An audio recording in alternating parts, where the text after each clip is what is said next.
Hai guys, aku mau cerita.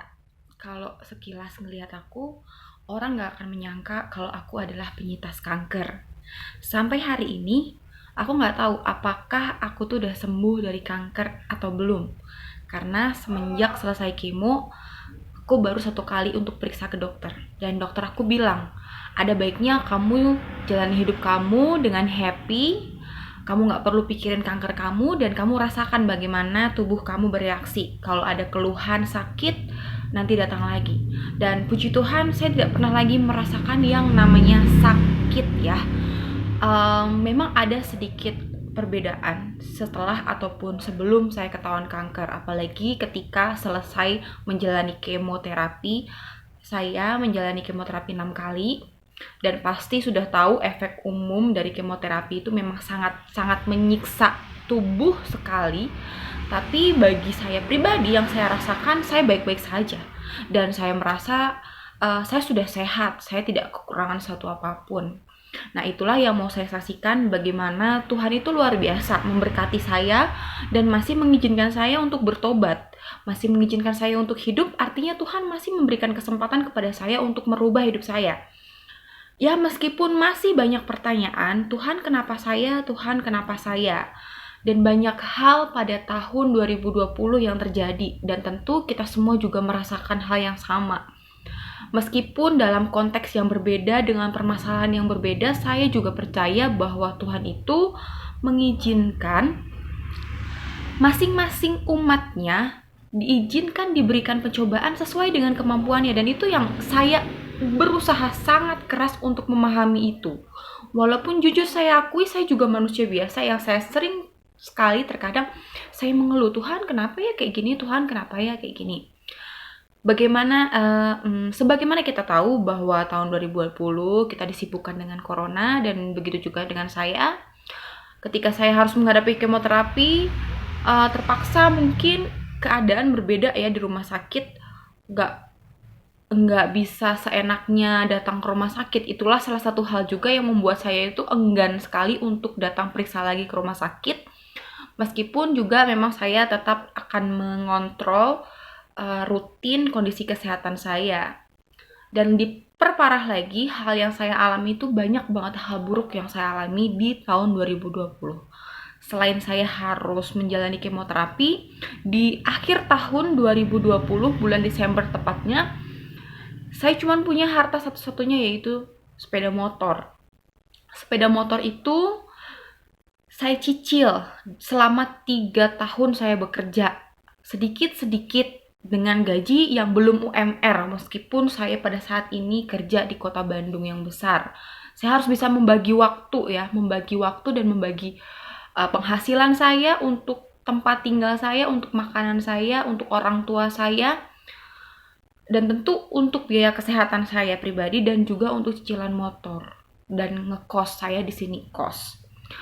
Dengan teganya maling mencuri motor saya, dan saya di situ seperti oh my god, kenapa ya lagi masalah datang lagi.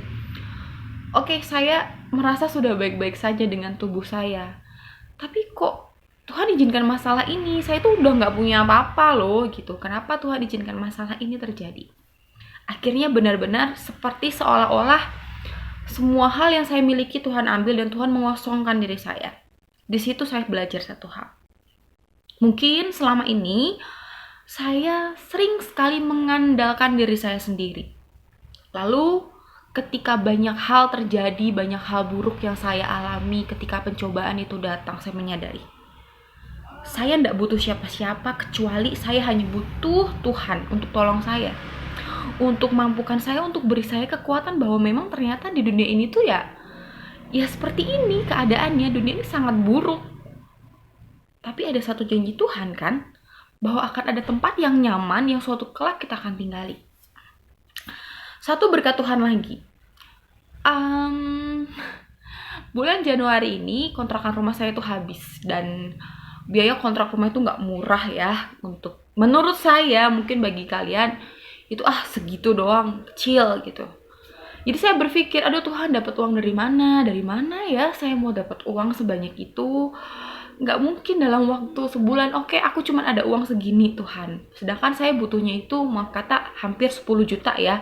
Uang tabungan saya itu nggak nyampe 10 juta. Paling hanya sekitar 2-3 juta. Itu pun harus juga saya jaga supaya untuk makan saya, untuk kehidupan saya sehari-hari dan lain sebagainya. Saya muter sana muter sini keliling cari kos-kosan yang murah, ada yang murah tapi kurang nyaman, ada yang bagus tapi mahal dan lain sebagainya. Akhirnya saya hanya terdiam. Oke. Saya hanya akan terdiam. Tuhan, saya hanya punya uang seperti segini gitu. Saya nggak tahu lagi saya mau tinggal di mana Tuhan. Saya nggak tahu lagi. Oke, enough lah. Semua hal yang terjadi sama saya ini kayaknya bikin saya sedikit muak. Ya, saya mengakui saya merasakan hal itu gitu. Dan akhirnya ya udah saya tarik nafas. Oke, baiklah Tuhan. Saya yakin Tuhan tidak akan pernah membiarkan saya itu tinggal di jalanan atau saya kelaparan, atau Tuhan tidak akan pernah mungkin meninggalkan saya sendirian. Saya tahu saya bukan orang yang baik.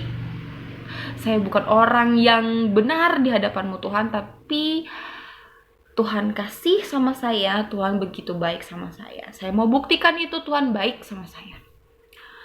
Suatu malam saya nggak bisa tidur ya. Kira-kira itu sebenarnya 2 hari yang lalu, hari Kamis tanggal berapa ya sekarang tuh, lupa aku, tanggal 14 kalau nggak salah ya, 14 Januari. Tepat hampir jam 12 malam ada yang nge-WA saya. Saya dapat berkat untuk tinggal di rumah kontrakan dan saya tidak perlu lagi bingung-bingung untuk mencari uang sebanyak 10 juta seperti yang tadi saya sebutkan. Saya hanya cukup pindahin barang saya untuk tinggal di rumah kontrakan yang lain itu. Kemudian saya memikirkan biaya kontrak saya untuk beberapa bulan ke depan, jadi saya bisa sedikit-sedikit menabung. Karena kontrakan yang saya ambil ini saya nerusin gitu. Saya nerusin kontrakan rumah teman saya yang sampai bulan Mei 2021 masih berjalan. Jadi saya masih punya waktu. Well done. Doa saya minta uang. Jujur ya. Di dalam doa saya, Tuhan, I need money. 10 million rupiah. Jahat banget ya. Berdoa minta uang sama Tuhan. Tapi ternyata Tuhan itu memang ketika menjawab doa saya sih, saya merasakan sendiri ya. Dia tuh nggak kasih itu langsung seperti yang saya inginkan. Tuhan kasihnya itu sesuai dengan kebutuhan. Banyak hal sampai hari ini yang saya nggak pahami tentang hidup saya. Kenapa saya mengalami banyak hal yang buruk dalam waktu yang bersamaan. But well, pada intinya adalah saya mau saksikan Tuhan itu sangat baik, begitu baik, dan itu yang saya pelajari hari demi hari. Saya mencoba memahami bagaimana kebaikan Tuhan itu nyata dalam kehidupan saya, dan ini saya mau bagikan, saya mau nyatakan, saya mau saksikan. Oke, mungkin suatu hari nanti ketika saya tidak tahu bagaimana proses kesembuhan saya, tiba-tiba saya mati. Yes, mungkin saya akan mati karena kanker saya, atau mungkin gara-gara hal yang lain, karena COVID dan lain sebagainya. Mungkin orang akan berpikir, dia mati karena kanker. Kenapa gitu? Toh pada akhirnya semua makhluk hidup yang ada di dunia ini bakalan mati. Ini hanya masalah waktu. Time. Hanya masalah waktu. Bagaimana cara Tuhan untuk mengizinkan kita beristirahat dari segala jerih lelah kita. Berat sih membayangkannya, bahkan beberapa waktu ini ya, apalagi di saat-saat corona semakin merajalela, saya sempat terfikirkan gitu, Tuhan, bagaimana ya kalau saya ini penyintas kanker seperti ini tiba-tiba kena corona, lalu saya mati, gimana sih rasanya mati? Saya bertanya sama Tuhan hal seperti itu. Saya ketakutan, apalagi kita tahu semuanya bahwa penderita penyakit kanker tidak boleh divaksin gitu ya, dan kita harus hati-hati karena kita rentan sekali untuk terinfeksi virus itu. Tapi di balik semua itu, Tuhan mau mengajarkan kepada saya yaitu tadi, saya nggak perlu khawatir untuk masa depan saya gitu.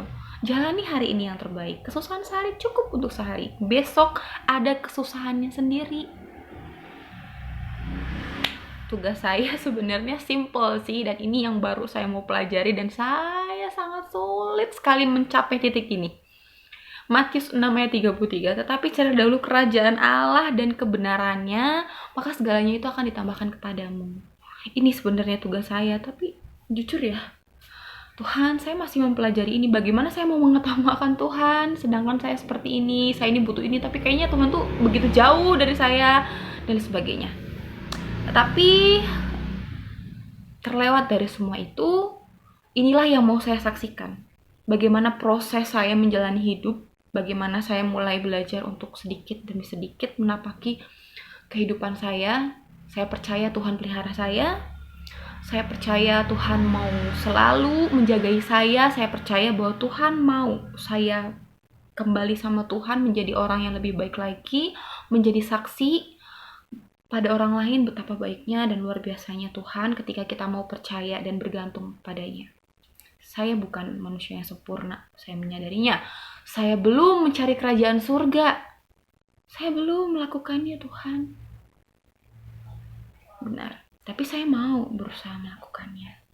Kiranya kesaksian yang singkat ini boleh menjadi berkat buat kita semuanya. Tuhan memberkati.